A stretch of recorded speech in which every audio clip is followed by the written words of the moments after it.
il aime le code. Il faut que la communication soit codée, mais de façon claire et transparente. La rigidité, c'est pas pour nous. Mon nom est Francis Parent-Valquette et vous écoutez le Sandro Show. Mais le plus important, c'est qu'il est bélier. Il y a à peu près une semaine, je t'ai parlé que j'écoutais un podcast de Tim Ferriss, que son invité s'appelait Balaji Srinivasan. Je suis désolé si je le prononce mal. Et je t'ai aussi dit dans cet épisode-là que j'allais arriver à te faire plusieurs épisodes qui parlaient de ce que j'ai découvert, ce que j'ai appris, de ces réflexions. Et aujourd'hui, c'est une de celles-là. Je veux te parler de, tu sais, quand on va sur Zoom présentement, on peut mettre un background virtuel. Ça va relativement bien dans le sens que Zoom détecte qu'est-ce qui est toi, puis en arrière, il va mettre une autre image. Donc, tu peux cacher ta maison, tu peux cacher où ce que tu es.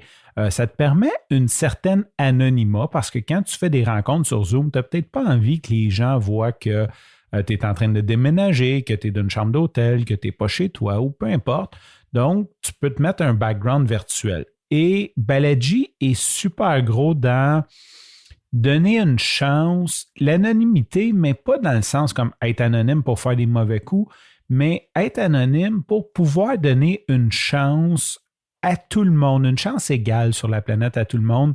Et un des points qu'il dit et qui est tellement vrai, c'est qu'aujourd'hui, les gens intelligents, les gens au pouvoir, les gens qui sont à la tête de grosses entreprises, de gouvernement et tout, c'est un héritage. C'est parce que tes parents sont riches ou tu es riche et c'est ça qui te permet d'accéder au pouvoir, d'avoir la parole.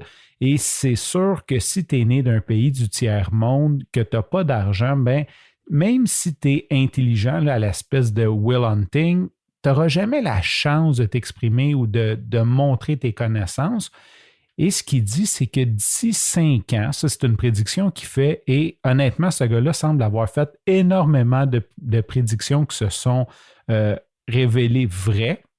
Donc, ça reste une prédiction, on s'entend, mais lui, selon lui, d'ici 5 ans, on va avoir une technologie sur Zoom comme pour remplacer le background de ton Zoom, mais qui va te remplacer toi. Donc, tu vas devenir une espèce d'avatar où tu vas être quelqu'un d'autre, de sorte à ce que tu puisses, sur Internet, parler de ce que tu connais, de ce que tu veux, sans que les gens portent un préjugé défavorable sur d'où tu viens. Dans le sens que tu pourrais être une personne dans un pays en voie de développement, un pays du tiers-monde, et donner un speech sans que les gens voient que, genre, tu n'as pas la peau la même couleur que eux, puis que tu as un chandail tout déchiré, puis comme ça ruine ta crédibilité juste par ton apparence, par le milieu où tu es né. Donc, c'est un peu ça que je voulais t'amener aujourd'hui parce que ça m'a porté beaucoup de réflexion. D'un, je pense que c'est vrai que tout ce qui est pouvoir, tout ce qui est décision, tout ce qui est grosse compagnie, c'est plus nécessairement des gens qui sont les meilleurs pour être là. Je ne vais pas dire qu'ils ne sont pas qualifiés, mais quand on pense aux grandes universités américaines comme Harvard, faut que tu sois fils de riche et à la limite, il faut même que tu aies comme des contacts politiques pour rentrer là.